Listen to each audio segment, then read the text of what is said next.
Boa noite, meus irmãos, sejam muito bem-vindos a mais uma transmissão da nossa igreja. Eu quero convidar você nesse momento a abrir a palavra de Deus comigo no Salmo de número 23, Salmo 23, o Salmo de Davi, Salmo davídico. E nós vamos ler todo esse salmo. Diz assim a palavra do nosso Deus: O Senhor é o meu pastor, de nada terei falta. Em verdes pastagens me faz repousar e me conduz a águas tranquilas. Restaura-me o vigor, guia-me nas veredas da justiça por amor do seu nome. Mesmo quando eu andar por um vale de trevas e morte, não temerei perigo algum, pois tu estás comigo. A tua vara e o teu cajado me protegem. Preparas um banquete para mim à vista dos meus inimigos. Tu me honras, ungindo a minha cabeça com óleo e fazendo transbordar o meu cálice. Sei que a bondade e a fidelidade me acompanharão todos os dias da minha vida, e voltarei à casa do Senhor enquanto eu viver. Até aqui vamos orar nesse momento. Ó Deus, que a nossa confiança no Senhor seja a confiança expressa por Davi aqui nesse salmo. Tu és de fato o nosso pastor, aquele que tem cuidado de nós, aquele que supre as nossas necessidades, aquele que está sempre com as mãos abertas em nosso favor, prontas para cuidar de nós. Ó Senhor, cuida do teu povo, em especial nesse tempo difícil, que nós possamos nos lembrar que a tua bondade está sempre perto de nós, a tua fidelidade está sempre ao nosso lado, nos amparando, nos sustentando, nos amando. Ó Deus, que o teu povo possa continuar firme em Ti, encorajado em Ti, confiante em Ti, mesmo diante das adversidades desse tempo agora. Nos abençoa a todos, nos dá um momento agora de adoração, que nós possamos responder com um coração alegre as verdades acerca de quem Tu és e do que o Senhor tem feito por nós. Abençoe a cada um, no nome de Jesus nós oramos, amém. Amém. Ok, meus irmãos, vamos louvar ao Senhor nesse momento. Boa noite, irmãos, vamos louvar o Senhor com alegria, amém?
Como o sol, tua face brilha, é o Rei da Glória, o grande Rei dos Reis.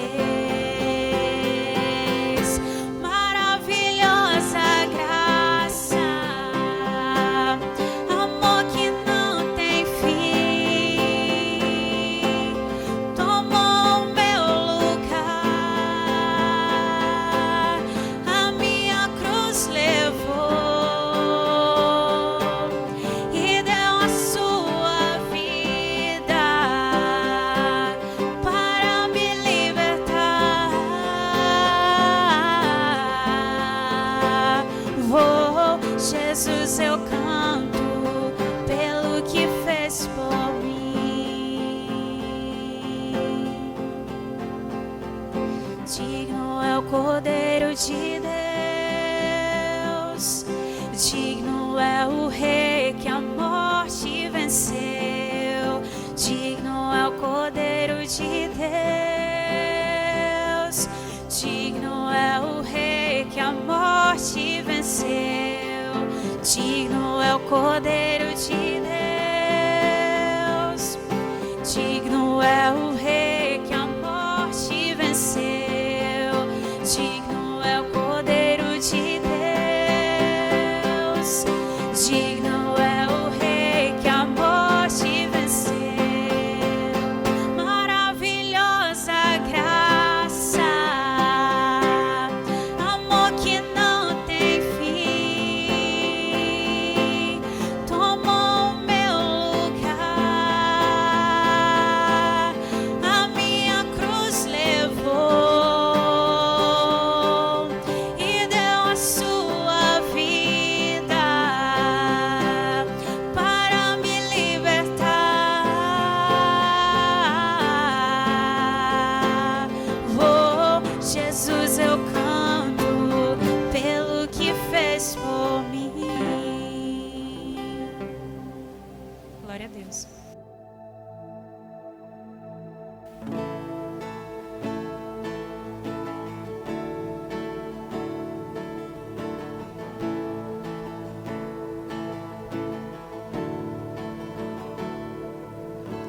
Põe em fileiras os astros do céu, eu chamo pelo nome.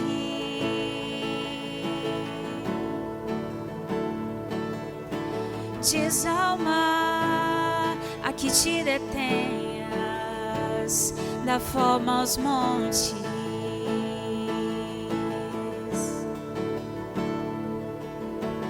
Põe em fileiras os astros do céu, eu chamo pelo nome.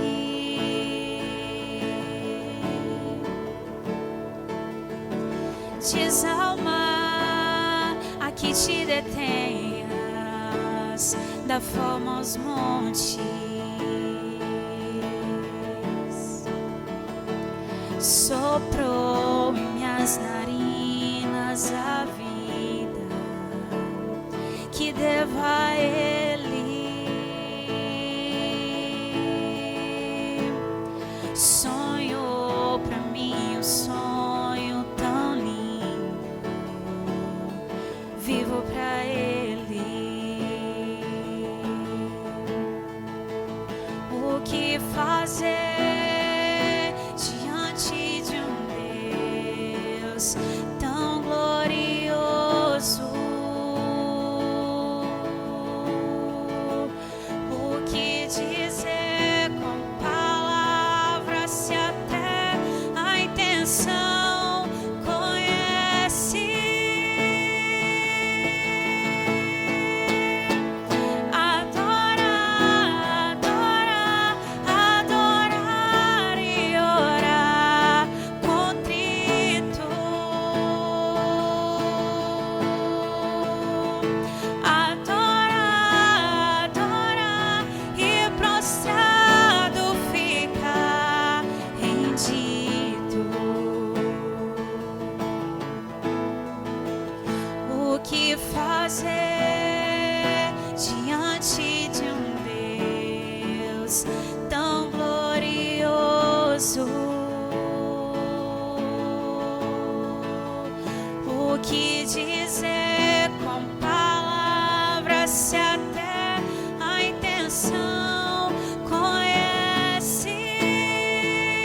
Glória a Deus, amém.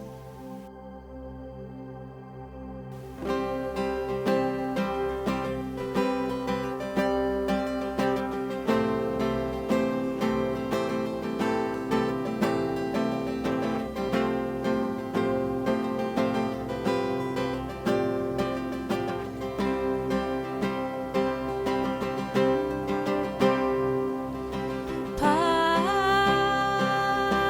Deus poderoso, tem compaixão de mim.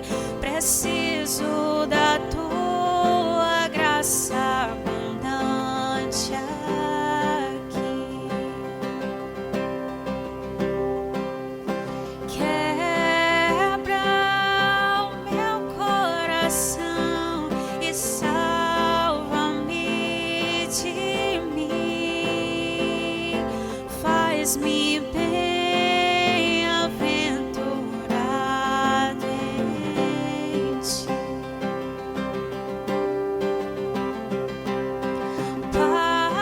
Pai, Deus de justiça, misericórdia, amor, confesso que me afastei, me esqueci de ti. Eu não sou mais que os outros, me ensine a ver quem sou. Faz-me doar ao invés de possuir.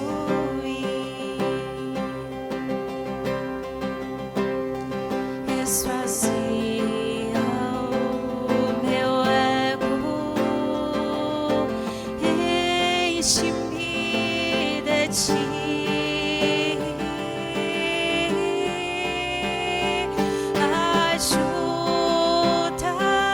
Ajuda-me a confiar, mesmo quando a confiança me falta. Ajuda-me a enxergar, mesmo quando meu olhar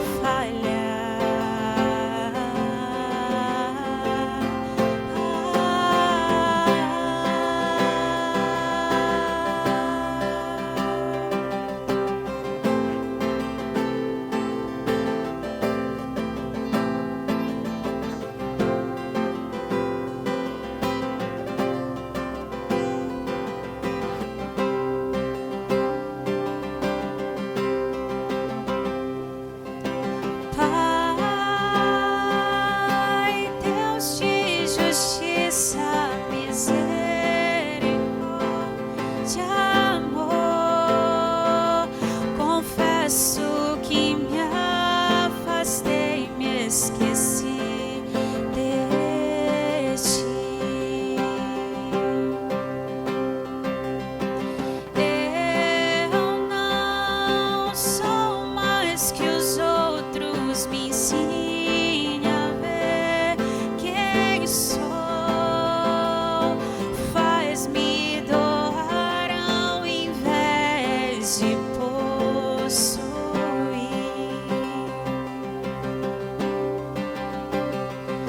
Esvazia o meu ego, enche-me de ti.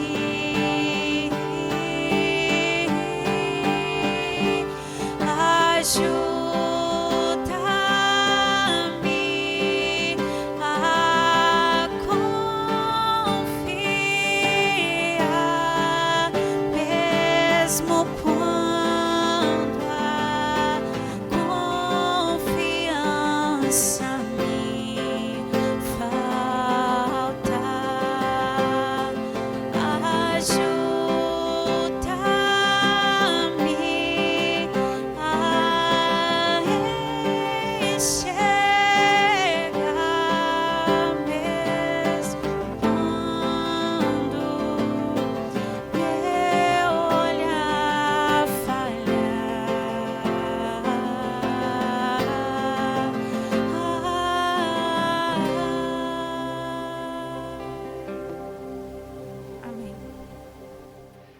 Amém, meus irmãos? Vamos, nesse momento, dar alguns avisos antes de irmos para o momento da palavra do Senhor. E, primeiro aviso, mais uma vez, aviso de sempre, os nossos dízimos e ofertas estão sendo realizados através da nossa conta. Então, a conta está aqui embaixo. Se você quiser fazer um Pix, por exemplo, é só utilizar aí o número do CNPJ, tá? Outro pedido que a gente sempre faz é que você possa nos acompanhar nas redes sociais também, lá no Instagram, para que esteja sempre por dentro das nossas atividades, tá? Sempre que a gente lança uma atividade nova, a gente coloca lá a divulgação. Também você pode curtir esse vídeo, pode se inscrever aqui no canal, porque o YouTube também envia uma notificação sempre que nós vamos fazer alguma atividade, tá bom? Bom, vamos lá. Eu quero convidar você nesse momento a abrir comigo a palavra do Senhor no livro de Provérbios. Provérbios capítulo 16. Nós vamos ler agora apenas o verso 26. Provérbios 16, 26. Mas deixe sua Bíblia aberta aí em Provérbios, porque nós vamos ver outros versículos também essa noite, tá? Provérbios 16, 26. Diz assim a palavra de Deus: o apetite do trabalhador o obriga a trabalhar, a sua fome o impulsiona. Até aqui, vamos orar nesse momento mais uma vez. Senhor, eu te peço que o Senhor agora fale com o teu povo por meio da tua palavra. Que o Senhor possa, Senhor Deus, abrir a nossa mente, o nosso coração, para que a tua palavra, ela repouse em nós como uma semente lançada em uma terra fértil, possa frutificar na nossa vida, que nós possamos ser construídos à semelhança de Jesus, a fim de que a nossa vida traga glória ao teu nome. Nós te pedimos, Senhor, abençoa a cada um dos meus irmãos, abençoe a mim mesmo, Senhor. Fala conosco hoje, eu te peço no nome de Jesus. Amém. Amém. Ok, meus irmãos, Provérbios, como nós temos visto, é um livro muito prático. Provérbios, ele não está interessado apenas em nos trazer algumas informações abstratas. Não. Provérbios, ele nos ensina muitas coisas acerca de Deus. Sim, ele tem muito ensino para nos transmitir, mas é sempre visando uma vida transformada. Provérbios, ele quer formar em nós a imagem do que os judeus chamavam de tzadik, o justo. Então, ele quer aqui trabalhar em nós, através desse ensino, para que nós vivamos uma vida diferente, uma vida que exiba o tipo de relacionamento que é esperado do homem com Deus, do homem com os seus semelhantes, do homem nessa vida aqui. Então, Provérbios, ele está interessado em não apenas em que a gente possa ser pessoas que dão um bom testemunho nos momentos de culto, nos momentos em que nos reunimos para adorar o Senhor. Não, Provérbios está interessado em que nós sejamos pessoas diferentes, pessoas que exibem o relacionamento com Deus e que vivem em obediência a Deus, que vivem de uma maneira diferente nessa terra, de segunda a segunda, de domingo a domingo, todos os dias da nossa vida e em todos os tipos de relacionamentos que nós experimentamos aqui. Então, o texto que nós vamos ver, ele fala para nós, ele nos mostra exemplos de pessoas em ambientes de trabalho. Todos os textos que nós vamos ver hoje falam de pessoas em algum tipo de relação comercial, trabalhista. E o que nós vamos ver aqui é que Deus está interessado também em qual é a nossa postura no nosso ambiente de trabalho, em como nós fazemos os nossos negócios. Por isso, nós vamos ver hoje e vamos ver domingo que vem também, se Deus assim o permitir, o seguinte tema: sabedoria profissional. A sabedoria de Deus para as nossas profissões, para os nossos ambientes de trabalho, para os nossos negócios. E o que nós vamos ver aqui também, hoje em especial, são 4 princípios que Deus nos dá, que nós devemos colocar em prática nessas relações profissionais, tá bom? O primeiro princípio, quero começar estabelecendo com vocês aqui, é que a necessidade é a nossa motivação. A necessidade é a nossa motivação. Você pode ter várias motivações na sua vida, de fato existem outras motivações, Mas se todas falharem, se todas as motivações que você tem, né, de te impulsionarem a fazer o que você deve fazer, a trabalhar, por exemplo, se todas elas falharem, ainda haverá uma motivação incontestável. Você precisa continuar trabalhando para comer, né? Nós precisamos continuar trabalhando para pagar as nossas contas. A necessidade, ela é a motivação básica para o nosso trabalho. O texto que nós lemos em Provérbios 16, 26 é muito interessante. Ele diz, né? O apetite do trabalhador o obriga a trabalhar.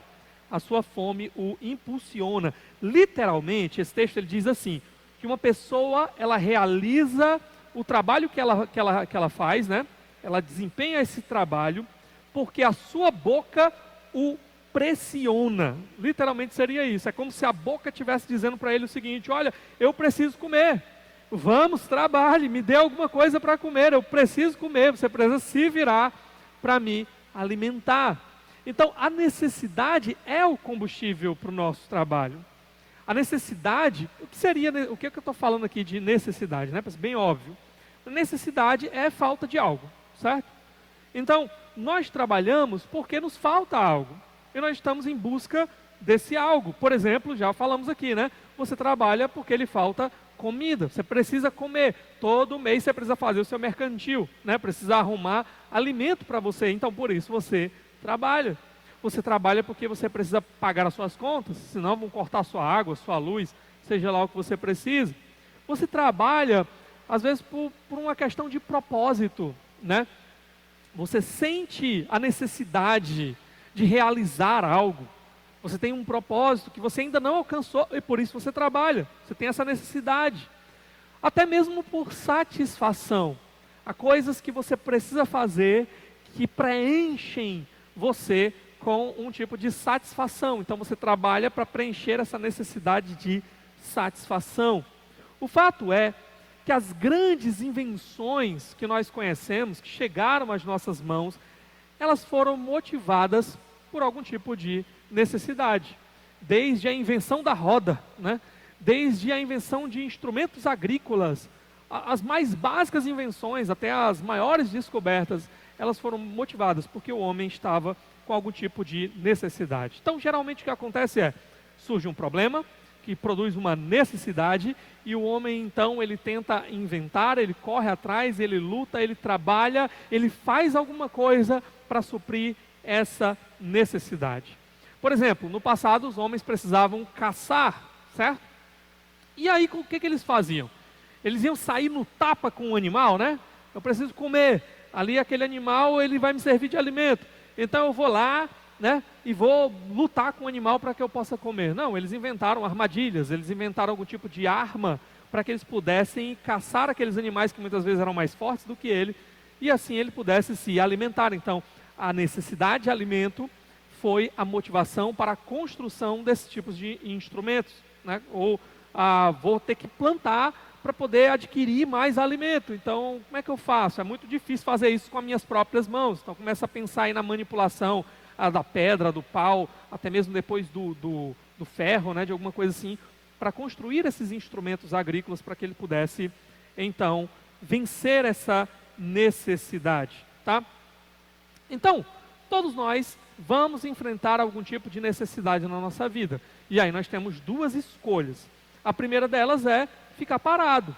Você pode ficar lá simplesmente reclamando, murmurando da vida, desanimado porque você está precisando de algo que você não tem naquele momento. E a segunda opção é você correr atrás, é você planejar, é você desenvolver, é você criar, é você fazer algo para suprir aquela necessidade.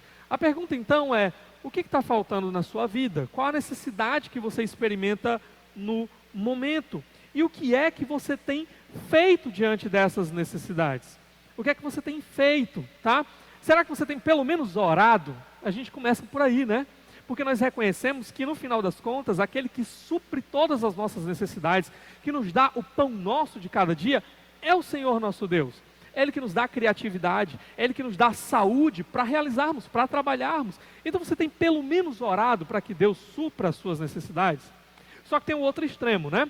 Tem aqueles que nem oram, e ficam lá desanimados, murmurando e não fazem absolutamente nada para mudar o quadro de necessidade. Mas tem aqueles que só oram, né? Não, eu vou ficar orando, eu estou orando, mas não faz nada, né? Ora lá deitado na rede, sei lá, mas não faz absolutamente nada, não trabalha, não faz nada para mudar. Então Calvino tinha uma frase muito interessante: orat et labutare, né? Ora e trabalha. Ele aplicava isso à questão da própria pregação da palavra de Deus. Então você tem que orar para que Deus te traga iluminação, mas só orar também não é suficiente, né? Você tem que trabalhar com a palavra, você tem que ler, você tem que estudar, você tem que buscar usar as ferramentas que estiverem à sua disposição para fazer com que o entendimento do texto venha à tona e você possa explicar isso com clareza, e tudo isso dá trabalho. Então, orar e trabalhar, tá? O trabalho, ele não é uma maldição, e esse é o problema. Muitas vezes nós estamos reclamando, muitas vezes nós estamos desanimados, especialmente na nossa vida profissional, às vezes porque nós temos uma visão errada do trabalho, às vezes porque nós consideramos o trabalho como se fosse uma maldição, mas não, o trabalho é o meio criado por Deus para satisfazer as nossas necessidades. O Deus soberano, que determinou todas as coisas, também determinou o trabalho como um meio principal para a satisfação das nossas necessidades. Até no jardim, antes da queda, havia trabalho, né? Deus deu todos os frutos lá por alimento, né? Todas as árvores lá por alimento do homem. Mas Deus não vinha toda manhã e toda tarde com a bandejinha lá, né? Com a comidinha amassadinha para colocar na boca de Adão. Deus tinha dado a ordem de que ele cultivasse o jardim. Havia trabalho mesmo antes da queda. Agora, existem também outras razões do porquê você pode se sentir extremamente desanimado com a sua relação profissional. Uma delas é porque pode ser simplesmente preguiça mesmo, né? Você não quer trabalhar, você quer ficar deitado eternamente em berço esplêndido, como diz o nosso hino nacional.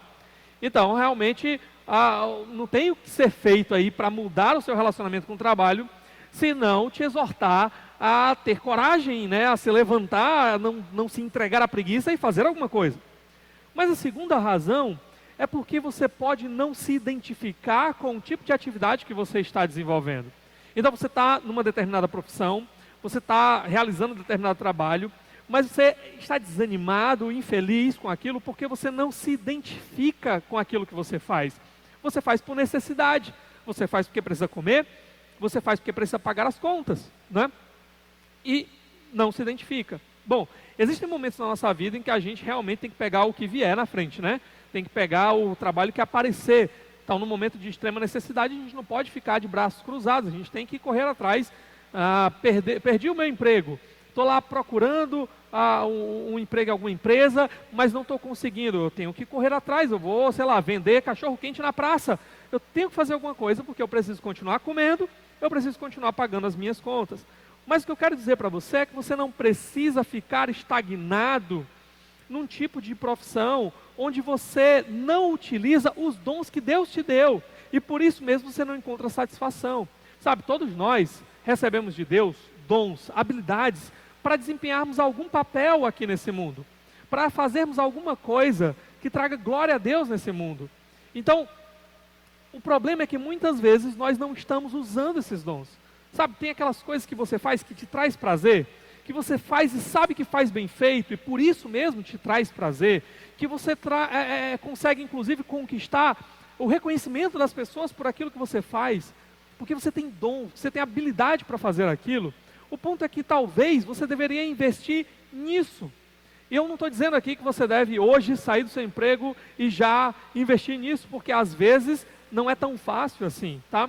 Mas o que eu estou dizendo para você é, você está infeliz com o seu trabalho, você não se identifica com o seu trabalho, por que você não faz o seguinte? Usa o trabalho que hoje você tem como uma espécie de escada para chegar no tipo de trabalho que você acha que se identifica, para o trabalho que você acha que vai te dar algum tipo de prazer, trabalho que você acha que vai te dar satisfação. Então, usa o teu trabalho hoje, por exemplo, para te capacitar para aquele trabalho lá na frente, tá? Investe, né? Usa o dinheiro que você ganha hoje, por exemplo, para investir em algum tipo de curso, para começar a tentar juntar alguma coisa para, sei lá, abrir um negócio, né? Enfim, corre atrás. O ponto é esse, a boca te pressiona, você vai ter que trabalhar, tá? Você precisa do trabalho para suprir as suas necessidades. Então usa essa necessidade como uma motivação para fazer aquilo que você gosta, aquilo que você tem dons da parte de Deus, aquilo que você vai fazer muito bem feito e por isso você vai servir a outras pessoas com o seu trabalho da melhor maneira que você pode e vai trazer glória a Deus que te criou com essas habilidades. Mas nosso primeiro princípio aqui é esse: a necessidade é a sua principal motivação. Então use essa necessidade da maneira correta. Não cruze os braços, não simplesmente reclame, mas de fato se capacite, de fato corra atrás, para que você possa trabalhar de uma maneira que te traga alegria e de uma maneira que continue suprindo as suas necessidades. Ok? Segundo princípio que eu quero trazer para você hoje é: privilégios naturais não garantem sucesso. Privilégios naturais não garantem sucesso. A gente tem dois tipos de pessoas às vezes. Pessoas que às vezes estão acomodadas, estão desanimadas, porque elas dizem assim: eu não tenho oportunidade na vida. As oportunidades não aparecem para mim. Eu nasci pobre, eu nasci num lugar difícil, eu aquilo, e elas começam a elencar aí as dificuldades da sua vida, né? Ninguém me conhece, eu sou anônimo, e por aí vai. Sabe, eu tive algum tempo atrás, lá na Praia do Preá, estava lá na igreja lá do pastor Rodrigo, né? E eu encontrei lá um outro tipo de pessoa. A gente estava lá na praia, tinha ido lá comprar um peixe, então a gente tinha que chegar cedo, né? Porque aí vem as jangadas lá, carregadas de peixe, e aí se você não chegar cedo lá, o pessoal que compra para vender, para revenda, eles compram, eles vendem a jangada fechada, né? Com tudo que tem dentro. Não é só um peixinho assim separado não. Então a gente foi lá cedo. E quando a gente chegou lá, tinha um homem que estava negociando essas jangadas. Ele morava distante e estava lá com um carro, com um isopor muito grande, com gelo e tal, e ele ia levar esses peixes e ele ia vender ao longo do caminho. E aí o que acontece? Quando a gente estava ali, alguém estava perto da gente lá, descamando os peixes que a gente tinha comprado. Essa pessoa começou a falar desse homem e começou a contar a história desse homem. Esse homem era alguém que tinha sido privilegiado. É o contrário do que a gente disse antes, né? Do que se acha que não tem privilégio nenhum, que não tem oportunidade nenhuma. Esse homem não. Ele tinha casado com uma moça, e o pai dessa moça ele era muito rico, e o que aconteceu? Ele morreu e deixou uma fortuna para eles, uma fortuna mesmo, tá? E aí essa pessoa começou a dizer: olha, aqui na Praia do Preá, para quem não sabe, Preá, Jericoacoara é a mesma coisa, tá? Basicamente. Ele disse, ele tinha propriedades ali, apontou lá para a região mais valorizada.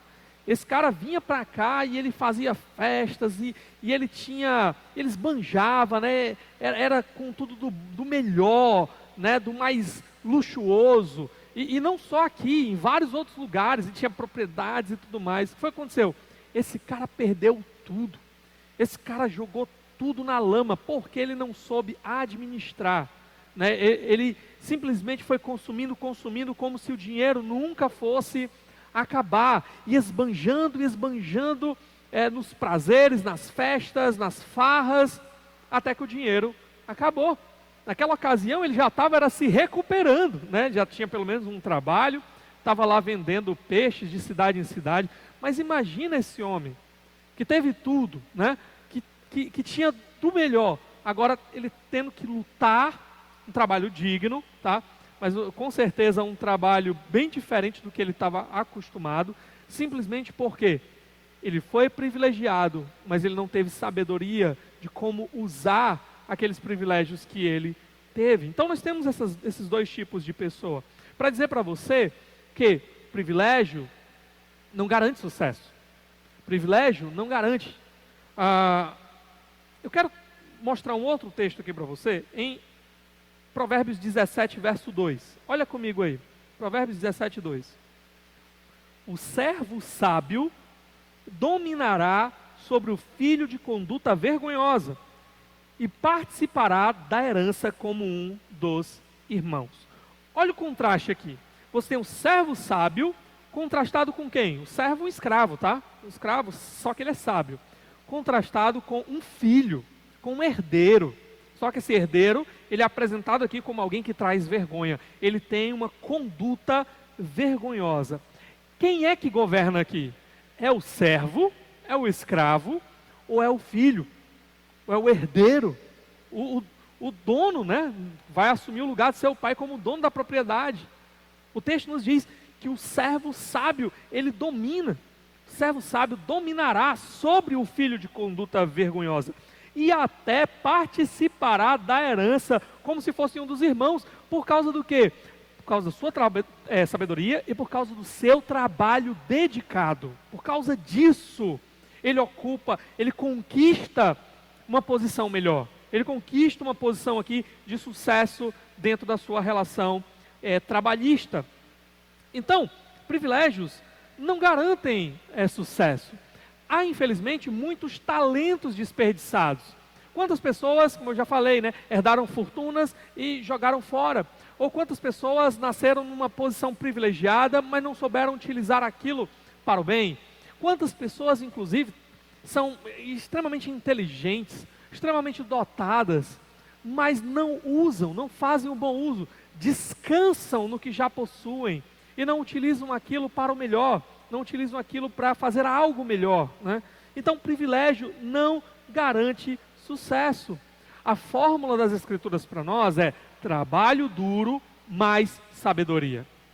Trabalho duro mais sabedoria. Não é só uma coisa, não é só a outra, né?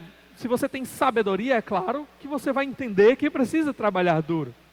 Mas se você tem só o trabalho duro, mas não tem sabedoria, você também não vai saber como utilizar os frutos do seu trabalho, ok? Então, dá uma olhadinha comigo também em Provérbios 20, 15. Provérbios 20, 15. Olha o que o texto diz.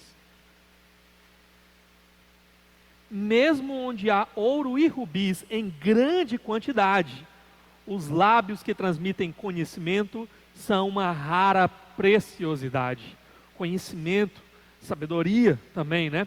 Comparado com ouro, com joias, né? Com objetos preciosos, adornos aqui, é algo considerado ainda mais precioso, porque é raro. Então, o livro de Provérbios nos chama a nos dedicar o quê? A obtenção de conhecimento, a obtenção de sabedoria, e a gente sabe onde é que a gente adquire isso, né? No Senhor. E também a trabalhar duro. E a gente sabe que também, às vezes, dependendo do trabalho que você vai realizar, você vai precisar também adquirir, né? Se esforçar, lutar para adquirir um bom conhecimento dentro da sua área para desempenhar um bom trabalho. Então, o que Provérbios nos lembra é isso. Esse é o caminho, essa é a fórmula. É trabalho duro, mais conhecimento, mais sabedoria. Por exemplo, imagine alguém que é rico, alguém que tem muitas posses, tem muito dinheiro, mas a pessoa não sabe o que fazer ou como fazer para que esse dinheiro seja revertido em boas coisas, ou para que esse dinheiro ele continue dando fruto na sua vida, e assim ele sirva para o bem pessoal dessa pessoa, mas para o bem daqueles que estão ao seu redor e para o bem inclusive da própria sociedade. Então de que adianta ele ter o dinheiro, mas ele não ter a sabedoria, ele não saber o que fazer, ele não saber como fazer? Ele vai acabar talvez perdendo tudo, como aquele exemplo que eu dei. Ou imagine alguém que tem muito dinheiro, mas numa situação difícil fica completamente perdido, fica completamente desesperado, enfia os pés pelas mãos, porque não tem sabedoria, não sabe como lidar quando as coisas escapam das suas mãos. Está acostumado demais a ter tudo aparentemente dentro do seu controle, a dar ordens e tudo mais, mas não tem, alguns até têm chamado de inteligência emocional, né? Não sabe como lidar com as circunstâncias difíceis da vida. Então, o dinheiro não vai ajudar, o dinheiro não vai adquirir para ele a sabedoria que ele precisa.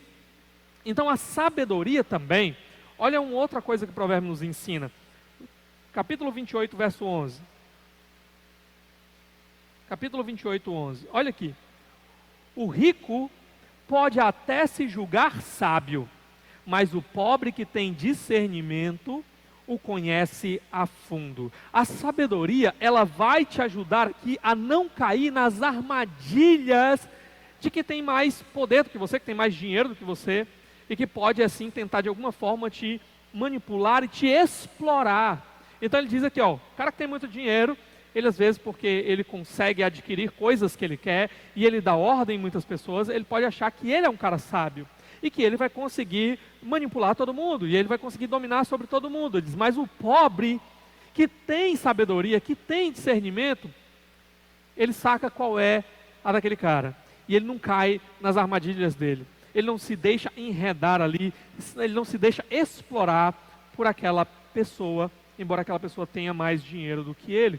Então, se você é sábio, né, se você está tentando realmente ter esse relacionamento com Deus, né, e avaliar as coisas ao seu redor a partir da perspectiva de Deus, esse é o sábio, tá? E viver uma vida de obediência a Deus, vivendo pelos princípios de Deus. E além disso, você é alguém que trabalha duro. O ponto é que oportunidades melhores podem surgir para você do que para pessoas que já nasceram com dinheiro, que já nasceram em famílias com muitas oportunidades, ok? Esse é o ponto aqui, porque privilégios naturais não garantem sucesso, não garantem sucesso. Então volta para o texto que a gente viu aqui, Provérbios 17:2. Olha aqui o texto. O servo sábio dominará sobre o filho de conduta vergonhosa e participará da herança como um dos irmãos. Imagina a seguinte cena, dentro desse cenário aqui que o texto nos propõe. Um pai que ele tem um filho responsável, um filho de conduta vergonhosa, tá?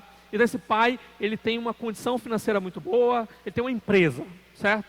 Só que ele tem um filho, nessas circunstâncias, que esbanja, que não poupa, que só quer saber de farra, que é irresponsável, ou que é preguiçoso, tá? Imagina esse cenário. De que vale o dinheiro do seu pai nas mãos desse filho? De que vale? Deixa eu te mostrar um outro texto ainda aqui em Provérbios 17. Dá uma olhada comigo o verso 16. Olha aqui. De que serve o dinheiro na mão do tolo, já que ele não quer obter sabedoria? Ele tem dinheiro, mas ele não está interessado no que é mais importante, que é a sabedoria, para que ele possa agora usar isso de maneira correta, usar isso para a glória de Deus, para o seu próprio bem, para o bem daqueles que estão ao seu redor. De que vale o dinheiro na mão dessa pessoa?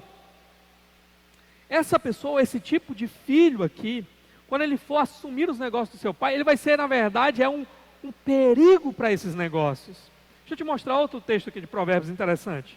Provérbios 26, verso 10. Olha aqui. Como o arqueiro que atira ao acaso, assim é quem contrata o tolo ou o primeiro que passa. Imagina a figura aqui. O texto está falando de alguém que não tem critérios. Ele contrata qualquer um para assumir um papel dentro dos seus negócios, né? Vamos botar aqui o exemplo da empresa, tá? Então ele contrata ou o preguiçoso, cara que está nem aí para nada, né? Vai só empurrando com a barriga, não faz o melhor que ele pode. Ou ele contrata o primeiro que passa, ele contrata apressadamente, ele não usa critérios, ele não sabe como é que aquele cara, se aquele cara é honesto ou não, se aquele cara sabe como fazer o negócio ou não, né? Se é uma pessoa sábia ou não, preparada para aquilo ou não. Então ele não usa critérios. O que ele está fazendo? Ele está criando uma ameaça para o seu próprio negócio. Por quê? Olha a figura. A figura aqui é de uma pessoa que pega um arco e flecha e ela começa atirando assim para todo lado. Quem é que vai ficar perto dessa pessoa? Todo mundo vai ficar, Deus me livre, não quero chegar perto, essa flecha aí vai passar, né, vai me acertar aqui. Então, essa é a figura aqui, tá? Então, imagina aquele pai com um filho irresponsável. Quem é que vai querer fazer negócio com esse filho? O cara está levando a empresa de qualquer jeito, sem investir de maneira correta, sem se realmente empenhar para que aquilo funcione, atenda bem aos clientes. Quem é que vai querer se aproximar desse cara? É como aquele arqueiro que está atirando flecha e pode acertar em mim, pode me prejudicar. Eu não vou querer fazer negócio com esse cara. Então nota que privilégios naturais, eles não garantem o sucesso, tá? Agora, se o pai for sábio, o pai dono desse negócio, ele olha e ele observa, o meu filho não vai servir para gerir os meus negócios. E agora o que eu faço? Simplesmente vou fazer o melhor que eu posso aqui, depois morrer e deixar tudo nas mãos dele e ele afundar a família. Se ele for sábio, o que ele vai pensar? Eu vou ter que contratar outra pessoa. Vou contratar aí um CEO, né? Vou contratar o cara que realmente manja do negócio para administrar aqui, observar o que precisa ser feito e fazer os negócios continuarem prosperando. Então, um filho como esse aqui, que traz vergonha, ele pode acabar com uma boa empresa. E só o que nós temos são casos de pais que eram excelentes homens de negócio, que morreram, deixaram nas mãos dos filhos e os filhos simplesmente destruíram as empresas. Talvez você deva lembrar de algum caso. Eu consigo lembrar de alguns casos da nossa realidade aqui no nosso estado mesmo, tá? Eu não vou mencionar porque não vem ao caso aqui, né? Mas enfim. Agora, um filho irresponsável, assim, um filho que dá vergonha, se ele conseguir pelo menos ouvir e entender, não, aquele cara sabe o que ele faz, então eu vou aqui só vir pegar o que é meu aqui e vou deixar ele realmente fazendo o trabalho. Se o filho fizer pelo menos isso, ele ainda vai conseguir fazer com que aquela empresa prospere por muitos anos, ok? Então, o cara que não é filho, o cara que talvez nasceu numa situação difícil, sem muitas oportunidades, mas deu duro, ralou, estudou, e se profissionalizou, e se capacitou, e em todas as oportunidades que teve, fez o melhor que podia. Esse cara pode ser o cara escolhido no final das contas, para ocupar a posição de governar a empresa do próprio filho, ser esse CEO, né? Como nós vimos aqui no nosso texto, lá em Provérbios 17, 2, ok? É muito interessante que a gente encontra coisas parecidas em personagens bíblicos. Por exemplo, José, tá? Quem era José? José, cara vendido como escravo. José, um cara que já começa a sua vida adulta ali, né? Sua juventude ali para a fase adulta, com uma pessoa sem oportunidades, que está ocupando a pior posição dentro da estrutura social. É um escravo, certo? Mas José é um cara sábio. José é um cara trabalhador esforçado. E por isso, em toda circunstância difícil onde José é colocado, o que acontece com José? Ele colhe o melhor que ele poderia colher dentro daquela circunstância. Por exemplo, ele vai ser escravo dentro da casa de Potifar. Mas no que é que José logo se torna? No administrador da casa de Potifar. Ele é o cara que ele está dando ordem em todo mundo dentro da casa. Ele só não dá ordem no próprio Potifar. Por quê? Porque Potifar olha para ele, ele vê um cara sábio e ele vê um cara trabalhador. Um cara que está tentando fazer o melhor que ele pode dentro da circunstância que ele está. Então ele ainda é escravo, mas não é qualquer escravo. Ele é um escravo que colhe benefícios que os outros apenas almejavam, apenas sonhavam. Tá? José, por exemplo, dentro da prisão. O que a pessoa pode colher de bom dentro da prisão? Mas José, por ser esse cara de caráter, por ser esse cara trabalhador, por ser esse cara sábio, mesmo dentro da prisão, ele não é um prisioneiro qualquer. O chefe da guarda vê lá, vê o seu caráter, sua integridade, vê sua sabedoria, sua responsabilidade, e o que ele faz? Ele chama José para ajudar ele a trabalhar com os outros detentos ali, com as atividades. Então, ele começa a desfrutar de uma situação melhor, mesmo dentro da prisão, né? Não era situação boa, mas era melhor do que a situação em que ele se encontrava no início. Até o ponto de que José, ele vai ser colocado naquela posição de estar acima de todo mundo no Egito, né? Abaixo apenas de Faraó. Por quê? Homem sábio, que trabalha duro, que busca fazer o melhor que ele pode dentro das oportunidades que estão ao seu redor. É claro que a gente sabe que por trás da vida de José, o segredo de José, no final das contas, é Deus. É Deus que está lá por trás. É Deus que está movendo as circunstâncias. É Deus que é o Senhor da história.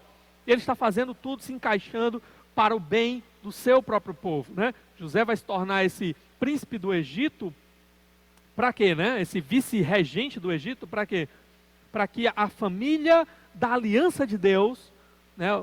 Família ali de seu pai, Jacó, ela não venha a morrer de fome naquela grande crise que acontece naquele momento. Mas o ponto que eu quero destacar é, ok, Deus está por trás e Deus está impulsionando todas as circunstâncias, mas o Potifar poderia até olhar, né? Poderia até ter o coração dele motivado a olhar para José de uma maneira favorável, mas se José não fosse esse cara que está ali lutando para fazer o melhor, não fosse esse cara que age com sabedoria e trabalha duro, ele ia ter algum tipo de favor do Potifar, mas ele não ocuparia a posição que ele ocupou e assim sucessivamente. Então o ponto que a gente aprende aqui é, faça o melhor. Faça o melhor não só quando as pessoas estão olhando. Privilégios naturais não garantem o sucesso, como a gente viu. E se você acha então que está faltando algum tipo de oportunidade para você, faça o melhor. Quando qualquer oportunidade surgir, a menor que for, faça o melhor. Dê o melhor de si. Dê o melhor de si. Como eu falei, não só quando alguém está olhando. Apareceu uma vaga lá, você está precisando de emprego, apareceu uma vaga para limpar os vidros da empresa e fazer faxina na igreja, na empresa. Faça o melhor. Faça o melhor. E aí as pessoas vão olhar ali, o seu chefe vai dizer assim, rapaz, esse cara chega no horário, esse cara faz o serviço dele da melhor maneira, né? Assim, é impecável, ele não fica esperando alguém mandar, ele é proativo, né? Ele faz tudo bem feito, ele faz até a mais. Então ele vê ali que precisa de algo, ele chega para a pessoa responsável, já pensou em fazer assim? Já pensou em mudar isso e tal? O que acontece? Vai chamar a atenção. Aí surge uma vaga, por exemplo, para ser o responsável, o chefe da limpeza. Para quem é que vai ser a vaga? Aí viram que o cara administra bem aquilo ali. Surgiu uma outra a vaga administrativa na empresa. Quem é que vai? Então façam o melhor dentro das oportunidades que aparecerem, mesmo quando ninguém está vendo, faça o melhor. Se capacite, né? Se capacite. Poxa, eu já falei sobre isso hoje, né? Você está lá numa área que você não gosta, que não é, mas é de lá que está vindo o seu sustento. Use aquilo então para você ir para onde você quer, para você chegar onde você deseja. Então, se capacite. Poxa, eu não gosto aqui, mas o que eu preciso para sair daqui para cá? Poxa, eu tenho que me capacitar para ocupar essa vaga, eu preciso fazer aquele curso. Eu não tenho dinheiro agora. Começa a juntar, começa a tentar fazer alguma coisa, começa a fazer um extra, a vender a trufa, né? Tem pessoal aí vendendo trufa para ganhar um extra aí. E vai. Um trabalho duro, às vezes demorado, mas vai até que você possa se capacitar. E aí você já vai mudar daquela circunstância para outra. Você já vai sair daquela situação que você estava para algo melhor. Se capacite, seja honesto, seja alguém confiável, seja alguém para quem as pessoas podem olhar e dizer assim, eu posso colocar nas mãos dessa pessoa, porque eu sei que ela não vai me passar a perna, eu sei que ela não vai fazer mal feito, eu sei que ela é uma pessoa responsável e honesta. E acima de tudo, confie no Senhor. Mesmo quando você não vê saída, mesmo quando você não vê possibilidade de melhora, se agarre aos princípios de Deus, coloque em prática na sua vida e confie. Mais cedo ou mais tarde, o Senhor, Ele vai abrir a porta que eu preciso, Ele vai continuar cuidando das minhas necessidades, suprindo as minhas necessidades. O mais importante de tudo, Ele vai me levar para a glória, para um lugar onde não haverá mais pranto, choro, dor, necessidades desse nível, né, de sofrimento. Então, eu posso confiar que Ele está fazendo todas as coisas cooperarem para o meu bem, e mesmo que agora as circunstâncias me seguem a visão, eu não consiga ver como é que eu vou sair daqui para cá, eu vou continuar fazendo a minha parte, eu vou continuar dando o meu melhor. Ok?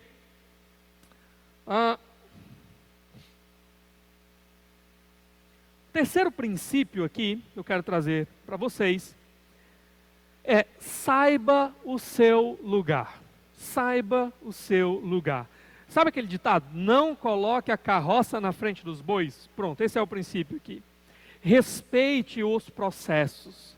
Respeite os momentos. Assuma o seu lugar em cada momento, em cada processo, com paciência, se esforçando, trabalhando duro, para no momento certo você poder desempenhar a função que você quer. Mas saiba o seu lugar. Dá uma olhadinha em Provérbios, capítulo 19, verso 10. Olha o que esse texto diz para nós. Provérbios 19, 10.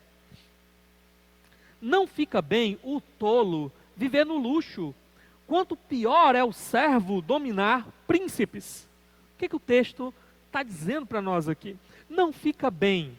Literalmente essa palavra, ela poderia até ser traduzida assim como não se encaixa.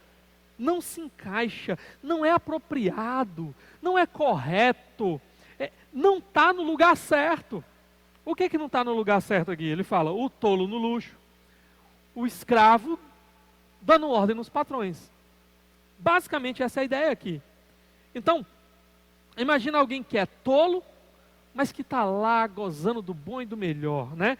É tolo, mas está lá sendo elogiado, exaltado. Parece correto isso? Parece certo? Se encaixa? Deixa eu te dar um exemplo. A pessoa faz tudo de errado, a pessoa tem uma conduta vergonhosa, e isso tem acontecido muito na nossa cultura. Chega lá um camarada, aí ele começa a cantar umas músicas assim, que só falam pornografia, que só fala assim, da distorção de valores, um negócio de baixa qualidade, mas está tocando em toda a rádio, tem um empresáriozão por trás, que está fazendo aquele negócio girar, o cara está sendo levado para dar entrevista em tudo que é lugar, então o povo começa a ouvir esse negócio. E aí daqui a pouco o cara começa a fazer sucesso, o cara começa a ganhar dinheiro, aí o cara vai lá, as manchetes, né, o que aparece da vida do cara é o cara lá metido nas drogas, é na farra, é na prostituição, é isso, aquilo, outro. Mas ele está lá sendo apresentado pela mídia como um formador de opinião. Será que você não conhece ninguém assim? Nunca viu ninguém assim, nenhum artista assim? Agora me responda, se encaixa isso? Parece apropriado que um sujeito que está contribuindo apenas para desgraçar ainda mais a sociedade, ele seja elevado à posição de respeito, de honra, de luxo, de bajulação. Não, embora aconteça às vezes, isso não é ideal, né? Todo mundo de bom senso olha para aquele e diz assim, cara sem futuro desse, né? Cara sem futuro desse. Da mesma forma, imagina, novamente lá na empresa, aí você chega lá, tem o recepcionista da empresa, tá? Aí chega o patrão da empresa, o recepcionista se levanta e olha assim para o patrão e diz assim, e se é a hora de você chegar na empresa? E se é a hora de você chegar no trabalho? Faça o seguinte, entre logo ali dentro do seu escritório e arrume aquela bagunça lá, que eu não quero mais ver aquilo não. Quando eu entrar lá, eu não quero ver aquilo daquele jeito não. Você imagina uma situação como essa? Não é algo assim, absurdo, uma piada. Uma situação como essa, pronto, é o que o texto está dizendo para nós aqui, 19:10. Né? Não fica bem o tolo viver no luxo, quanto pior é o servo dominar príncipes. São pessoas aqui que estão ocupando uma posição que não deveriam, né, não se encaixam, e que não sabem o seu lugar, não reconhecem o seu lugar. Aquela primeira opção que eu mostrei para vocês lá, o artista lá e tudo mais, o cara não reconhece que tudo bem, ele conseguiu lá uma fatia do mercado, ele está lá fazendo as músicas dele, está vendendo e o povo está comprando lá aquela música ruim que ele está produzindo, com valores ruins, ok. Mas o cara não se contenta naquilo. Ele quer ser um formador de opinião e agora ele quer opinar sobre tudo. Ele quer falar sobre religião, sobre política, sobre sei lá o que mais. Áreas das quais ele não tem o menor conhecimento, mas ele está lá ocupando aquela posição, ele não sabe qual é o seu lugar, ele está lá passando vergonha. E só não é pior, porque tem gente por trás, poderosa por trás, que continua mantendo ele lá na alta. Né? Mesma forma, esse funcionário aqui, o cara está querendo passar por cima do patrão, ele está querendo ser o patrão, ele não reconhece o seu lugar. E o que vai acontecer? Ele vai se prejudicar. Mais cedo ou mais tarde, ele vai se prejudicar. Então, saiba qual é o seu lugar e entenda o processo. Você quer chegar lá? Tem esse caminho a ser trilhado, tem esse processo aqui. Ainda não é o seu momento, ainda não é o seu lugar. Faça o melhor que você pode onde você está, trilhe esse caminho para chegar lá, né, para que você esteja preparado para assumir aquele lugar. Então, deixa eu dar um exemplo aqui. Imagina um tolo, né? O cara que quer viver no luxo, como o texto coloca aqui, mas ele não reconhece o seu lugar. Ele não sabe que ainda não é o momento de viver naquela situação. Porque ele é tolo, o que ele vai fazer? Eu quero agora. Então, ou ele vai roubar para conquistar aquilo que ele quer, ou então ele vai se enfiar em dívidas para já agora estar experimentando o luxo que ele quer. Qual vai ser o resultado na vida desse cara? Ele vai viver com a corda no pescoço. Ele vai viver com a cabeça explodindo de preocupação.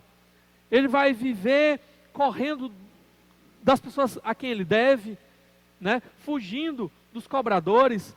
Enfim, ele é um tolo que não sabe qual é o seu lugar e tentou se colocar no lugar errado. O outro exemplo que eu falei lá, do cara que dá ordens no próprio patrão, né?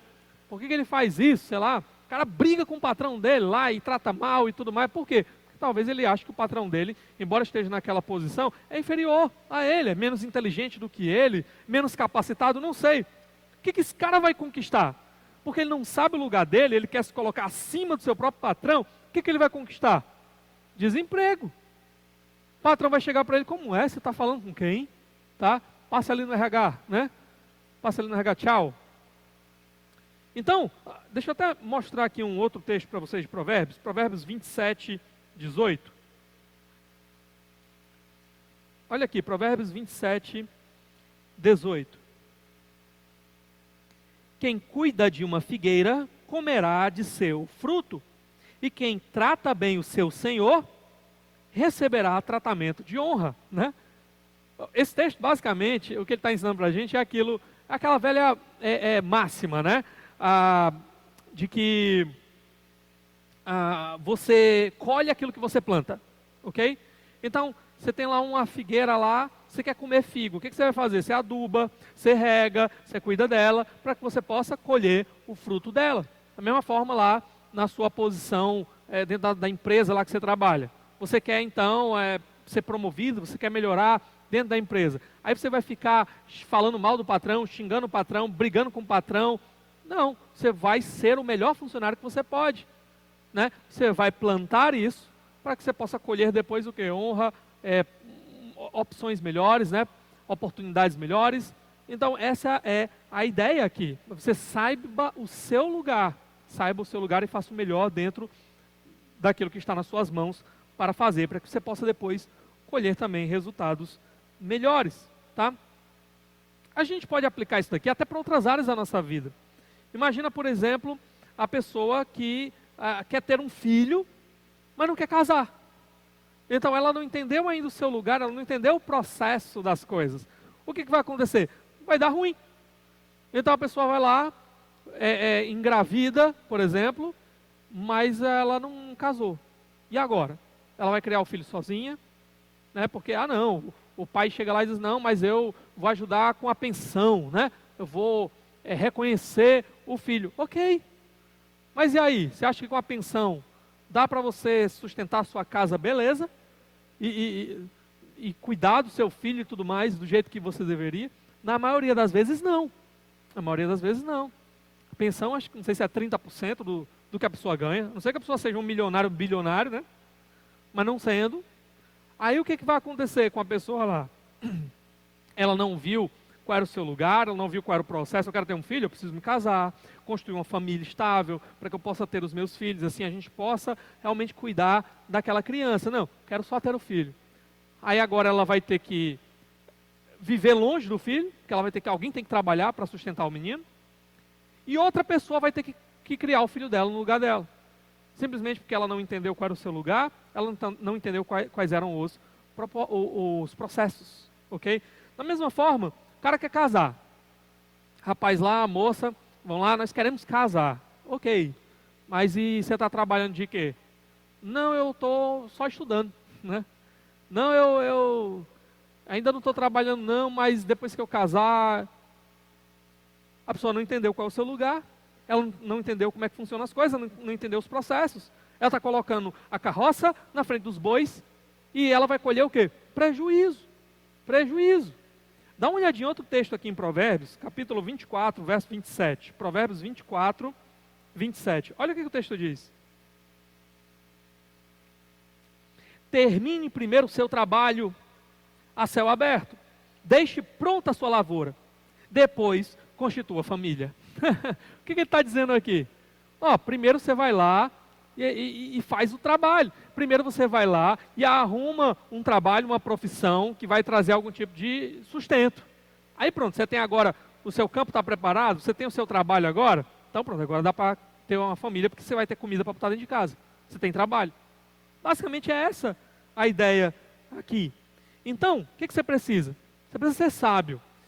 E ao ser sábio, você vai entender qual é o seu lugar, qual é o momento que você está vivendo, onde é que você quer chegar. E então você vai respeitando os processos. Você vai fazendo o melhor que você pode dentro do processo, para que você possa, no momento certo, colher cada uma das coisas que você deseja. Eu quero citar de novo José, lembrar de novo José, tá? Quem era José? José, antes de ser vendido como escravo, ele tinha tido uma visão, uma revelação de Deus, onde a sua própria família, seus irmãos, seu pai, sua mãe, inclusive, se curvavam diante dele, ou seja, reconheciam ele como estando numa posição de autoridade e governo. O que foi que José fez com essa visão?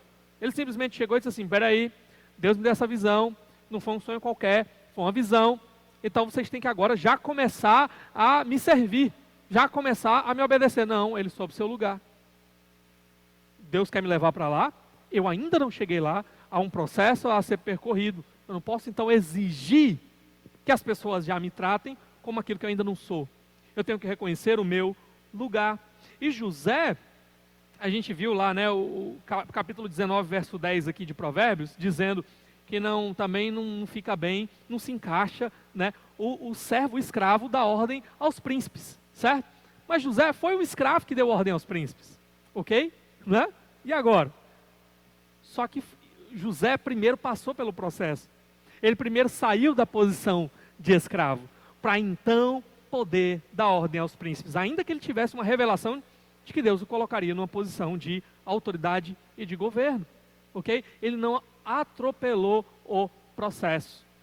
Teve o dia que Faraó chamou ele, teve o dia que Faraó então deu o anel lá, né, colocou o símbolo, né, de autoridade na mão dele, e José então foi elevado a essa posição. Agora sim, ele poderia dar ordem aos príncipes, porque ele agora estava no novo lugar, ele agora estava no novo momento, e agora ele tinha que agir de acordo com este novo lugar, com este novo momento, onde Deus o havia colocado.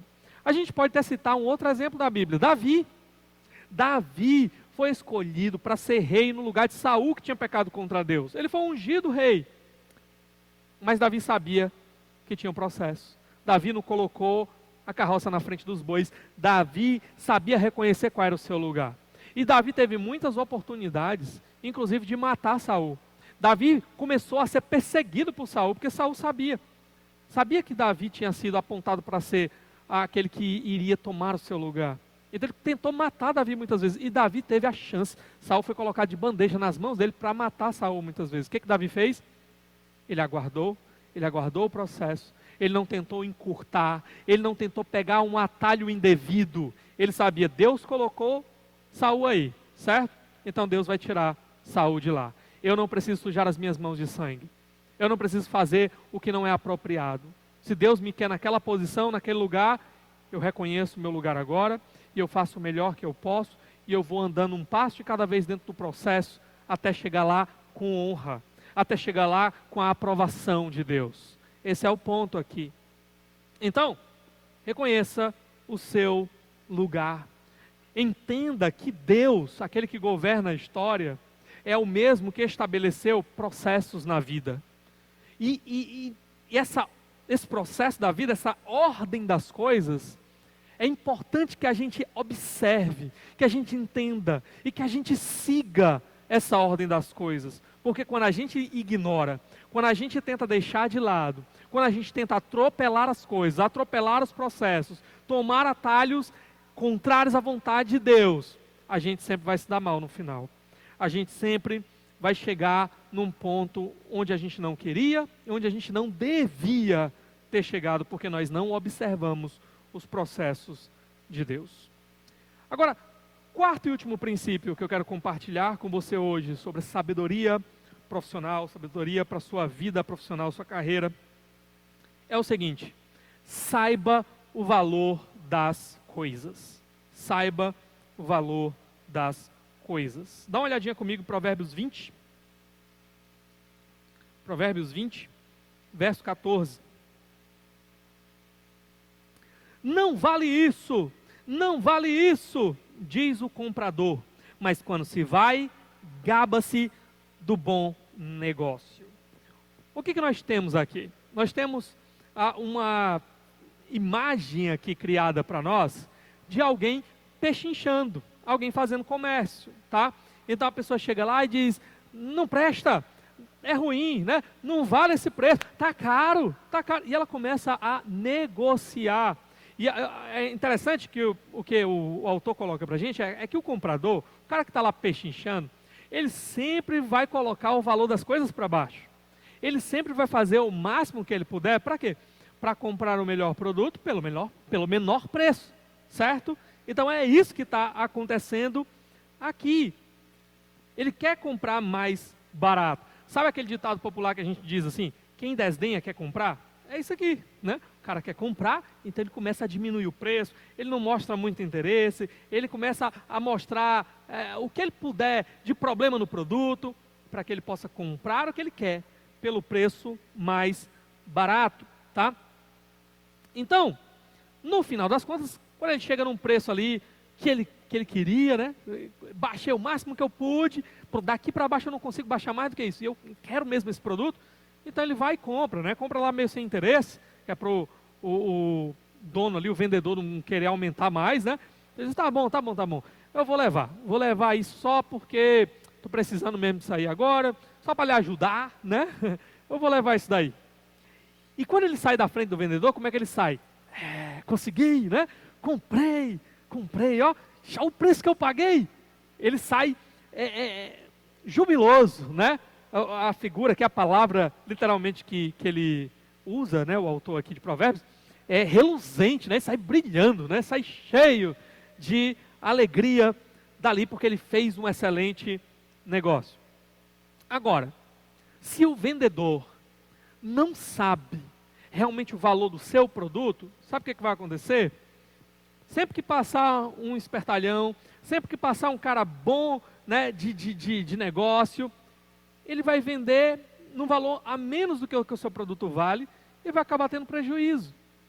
Então, o vendedor também precisa saber o valor do seu produto, para que ele possa dizer assim: não, se eu der esse desconto aqui, eu ainda estou no lucro, eu ainda estou realmente vendendo por um preço justo, ainda estou obtendo o que eu preciso dessa negociação aqui. Agora, se ele não sabe o valor do seu produto, é provável que ele vai acabar tendo prejuízo, ok? Então, o ponto aqui é: nós precisamos saber o valor das coisas, para que a gente não tenha prejuízo, para que a gente saiba viver e obter o melhor que a gente pode das coisas. Eu preciso saber. Agora, como é que eu calculo o preço das coisas? Bom, se você trabalha, por exemplo, com comércio, né? Você produz alguma coisa, você mesmo produz um determinado produto e você vai se encarregar de vender esse produto. Primeira coisa, quanto é que você gasta para produzir esse produto? Já parou para fazer essas contas? Já parou para calcular realmente o valor das coisas? Quanto é que você gasta para produzir esse produto? Se você vai viver da produção disso, se você vai viver da venda disso, uma outra questão que você precisa saber é quanto é que você precisa apurar por mês para que você possa pagar as suas contas, para que você possa ter aí a comida na mesa, ter o seu momento de lazer. Quanto é que você precisa por mês, ok? Então, quanto é que custa produzir isso? Quanto é que eu preciso no final do mês ter ganhado de lucro para me manter vivo? Outra pergunta: quantos produtos desses você consegue fazer por dia? Né? Ou mais, quantos você consegue vender por dia? Então, olha, custa baratinho para fazer isso daqui, mas eu só consigo fazer um por mês.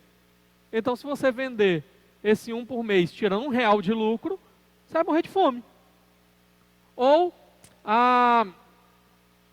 custa barato até para fazer isso daqui, e eu consigo fazer muitos, eu consigo fazer em larga escala, mas eu só consigo vender 3 por mês.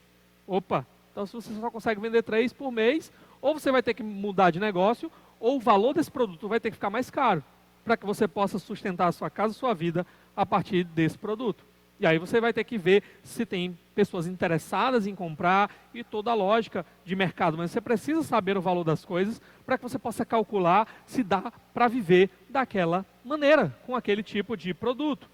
Aí você pode dizer assim, ah não, mas eu não trabalho assim com esse tipo de venda, eu não trabalho fabricando coisas assim, meu tipo de trabalho é diferente, ok. Então o que você precisa saber? Você também precisa saber o valor do seu trabalho, você precisa saber o valor das coisas.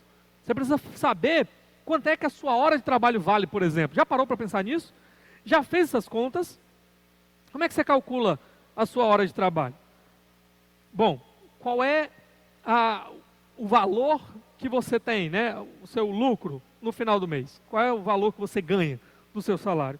Diminua ou divida isso pelo número de horas trabalhadas durante aquele mês. E aí você vai saber quanto é que vale a sua 1 hora de trabalho. Por que você precisa saber disso? Bom, porque aí, quando outras propostas aparecerem para você, você vai saber avaliar se elas são boas ou são ruins. Se realmente você vai ganhar mais ou não, ou se você vai ganhar menos, tá?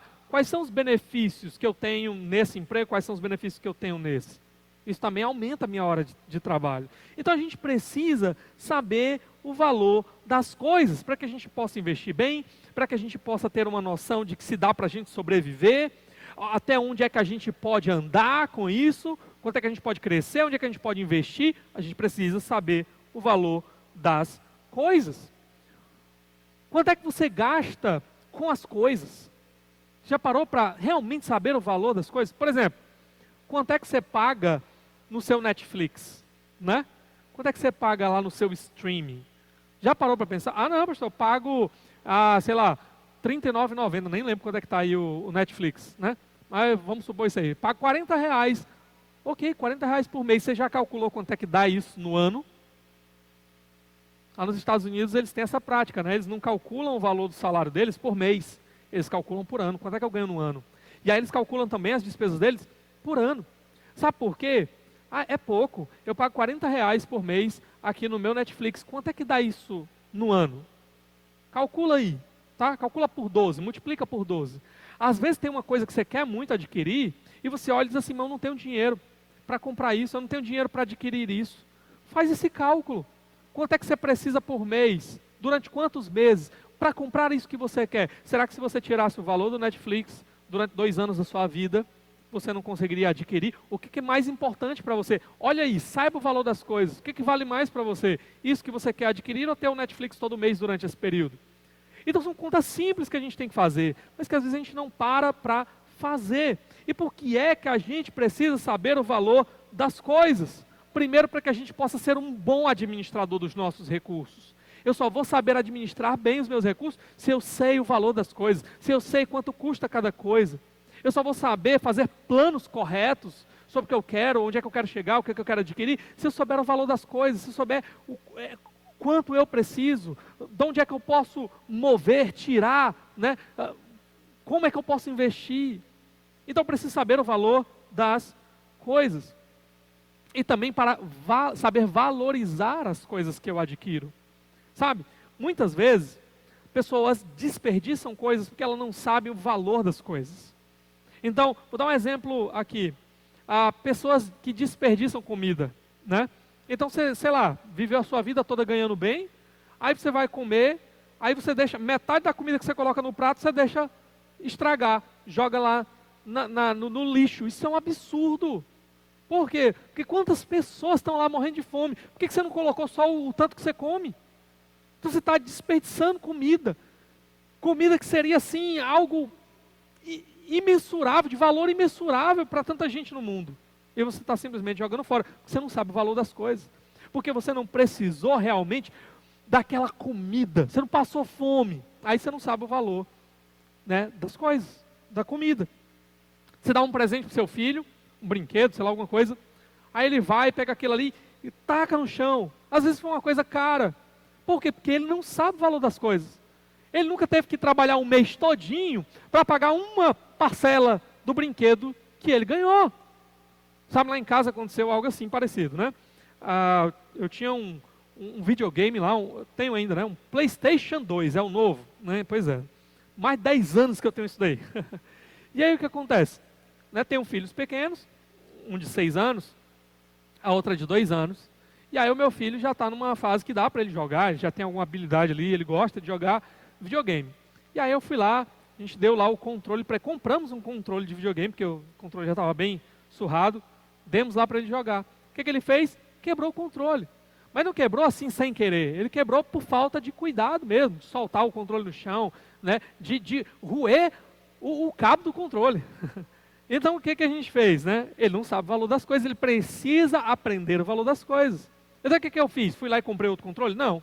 Você vai jogar com esse controle quebrado aí, até onde der. E pronto, aí a gente ia jogar com ele, tinha um controle melhor e tinha o quebrado, ele ficava com o quebrado.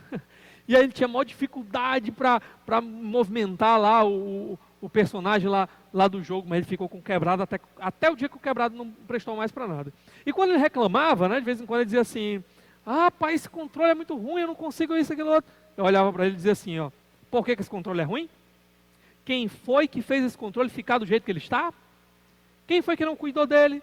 Quem foi que quebrou ele? Quem foi que usou de qualquer jeito? Foi você.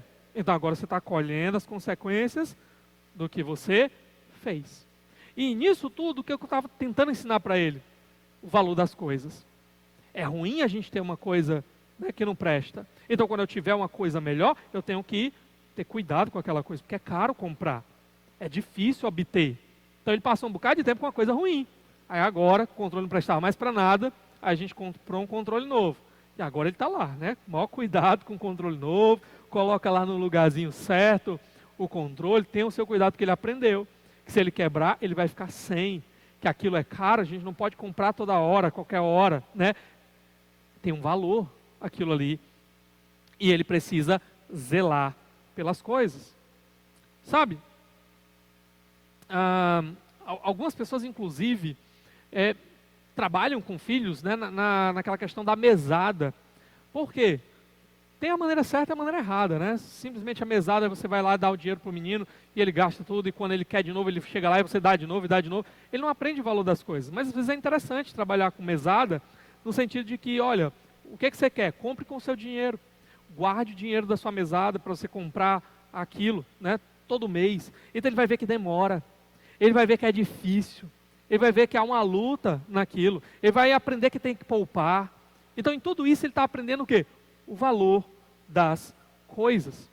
Jovens estão aí, né? Aí, eu quero fazer uma viagem, ficam reclamando, né? O meu pai não me dá isso, minha mãe não me dá aquilo e tal. Por quê? Porque ainda não sabem o valor das coisas. Quando começarem a trabalhar e ver que para fazer aquela viagem que eles querem, eles precisam trabalhar um ano, na verdade às vezes é mais do que um ano, né? Porque dá 12 meses a pessoa já não entra de férias, né? Então ela tem que esperar chegar as férias dela para fazer aquela viagem. Então ela vai trabalhar mais de um ano. Ela vai precisar pagar lá o valor do hotel, o valor da passagem, o valor da comida, enfim, aí ela começa a ver o valor das coisas, começa a dar valor ao seu trabalho, né, ao suor do seu rosto, tá? E é assim, irmãos, até na vida espiritual. Às vezes a gente despreza algumas coisas, ou melhor, às vezes a gente não valoriza como deveria algumas coisas na vida espiritual. Sabe por quê? Porque a gente não sabe o valor das coisas. Sabe por que a gente não pega assim a nossa Bíblia todos os dias e diz assim: meu Deus, que coisa preciosa, que coisa maravilhosa ter acesso à Tua Palavra, aprender esses princípios, aprender sobre quem Tu és, o que o Senhor tem feito por mim, aprender sobre quem eu sou, que eu não merecia nada, e o Teu grande amor, Tua grande graça, Tua grande misericórdia, todos os dias me sustentando, todos os dias me dando ar, todos os dias colocando pão na minha mesa. Deus, que coisa maravilhosa ter a Tua Palavra nas minhas mãos. Sabe por que a gente não vive assim? Amando a palavra assim, e lendo a palavra, e buscando aprender mais da palavra? Porque ela está tão à nossa disposição, é tão fácil ter acesso à palavra. Eu tenho acesso à palavra dentro do meu celular, que eu acabo não dando o devido valor. Eu banalizo a palavra, eu não dou o devido valor. Pesquisa depois no Google aí.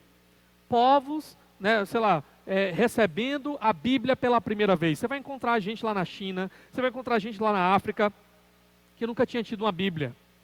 E que foi gasto tempo por uma comissão inteira para traduzir isso para a língua deles. Para que então eles pudessem ter acesso. Sabe, quando eles recebem a Bíblia na mão deles, eles entendem, agora eu vou poder ouvir Deus falar na minha língua. Eu vou poder agora entender a palavra de Deus. Sabe o que acontece? Eles choram, eles beijam a Bíblia, eles valorizam porque eles sabem o valor que ela tem, porque eles não tinham e agora receberam. Eles sabem, eles valorizam porque eles sabem o valor das coisas. Sabe por que as pessoas não valorizam o culto? Porque é fácil demais, porque tem acesso demais. No nosso país é uma igreja em cada esquina. Então a pessoa faz o cálculo, hoje eu não vou para o culto, não, estou cansado, hoje eu vou assistir a Netflix, não, hoje eu vou marcar um compromisso com um amigo que faz tempo que eu não vejo, vou marcar hoje na hora do culto. Não valoriza porque ela não sabe o valor das coisas. Está aí a pandemia chega, o culto é tirado de nós, para ver se assim, então a gente aprende, a gente acorda e a gente vê o valor das coisas. E ainda tem gente que não está valorizando. E ainda tem gente que vive de qualquer jeito, que não se importa, que não sente saudade do culto. Saudades do culto a Deus. Porque não sabe o valor das coisas. Não valoriza. A própria obra de Jesus. A gente só vai dar o valor que ela realmente, que é devido à obra de Jesus, ao próprio Jesus, quando a gente então entende o valor que teve. Entende quem você era. Você não merecia nada. Por quê? Porque você era um pecador. Alguém que dava as costas para Deus, alguém que só queria saber da tua própria vontade, alguém que não estava interessado em saber, peraí, deixa eu ver aqui o que Deus quer para mim, o que Deus fala para mim, o que Deus não quer que eu faça. Não, você estava interessado em saber o que eu quero fazer, o que eu quero obter. Aí você vai e encontra na palavra, alguém prega para você, você entende que Jesus, na verdade, sendo Deus, deixou a sua glória, se fez um homem, para sofrer, para passar necessidade no teu lugar, para no fim ser pregado numa cruz e receber ali o pior de todos os tratamentos, a pior de todas as torturas, e receber a ira de Deus derramada, o inferno eterno desabar sobre a sua alma, todos os tormentos que você ia passar pela eternidade, caírem de uma vez sobre ele, para que você não precise estar lá por toda a eternidade. De graça, por graça, fez isso para você, para te salvar da condenação vindoura. Aí quando você entende realmente isso, Deus, eu não merecia tamanho amor, eu não merecia tamanha graça, eu só fiz te desobedecer a minha vida toda, e o Senhor entregou teu filho, e Jesus entregou a vida por mim. Aí você começa a valorizar, realmente você começa a entender o valor que Jesus tem, o valor que a obra de Jesus tem para a tua vida, sabe? Eu sempre uso essa ilustração, é como alguém que está se afogando lá na praia. Você pode passar 1000 vezes na orla da praia, você pode olhar lá para o salva-vidas, que fica lá na praia, e pode dizer assim, poxa, que trabalho legal, esse cara aí, né, trabalho muito necessário. Mas sabe quando é que você vai dar realmente o devido valor à obra daquele homem, o trabalho daquele homem? No dia que você estiver se afogando na praia, ele pular lá dentro, e ele te arrastar para fora, ele salvar a tua vida, aí você vai valorizar, você vai saber o valor, quão importante realmente é o trabalho dele. Pronto, quando você entender realmente o valor de Jesus, então você vai realmente dar o valor à obra de Jesus que ele merece. Você realmente vai agora entender quem ele é, colocar a sua vida completamente aos pés dele em adoração, em reconhecimento, em louvor. Então, que nós possamos aprender aqui esses princípios, a observar esses princípios, a colocar esses princípios em prática nas nossas vidas, tá? A usar a necessidade como uma motivação realmente para desempenharmos nossos trabalhos, a entendermos que privilégios naturais não garantem sucesso, que eu preciso trabalhar duro, que eu preciso ser sábio, fazer bem, né, buscar fazer o melhor dentro das oportunidades que eu tiver para que eu possa obter oportunidades melhores, e elas podem chegar na minha e na sua vida. Entender também qual é o seu lugar e respeitar aí os processos e saber, aprender qual é o valor das coisas e valorizar estas coisas da maneira correta. A gente possa aprender isso, colocar em prática nas nossas vidas. Para quê? Para que a gente seja os filhos de Deus que Ele quer que a gente seja, para que a gente possa ser luz nesse mundo, para que através do nosso trabalho, da nossa vida, do modo como nós enxergamos as coisas, as pessoas entendam como Deus quer que elas também vivam, e elas possam assim também ter mais interesse em buscar saber quem é esse Deus tão maravilhoso que nos apresenta todas essas coisas, tá? Vamos orar nesse momento? Senhor, muito obrigado pela Tua palavra, muito obrigado pelos princípios que o Senhor colocou aqui, que os meus irmãos possam dar testemunho do Senhor, também nos seus ambientes de trabalho, e ali eles possam ser luz, e ali eles possam fazer o melhor para a Tua glória, o melhor para servir as pessoas que trabalham junto com eles. E é assim, Senhor, dessa maneira também, as suas boas obras, a sua vida possa ser um ornamento para a mensagem preciosa e maravilhosa que só eles têm para anunciar a esse mundo. Eu oro por eles no nome santo de Jesus Cristo. Amém. Amém.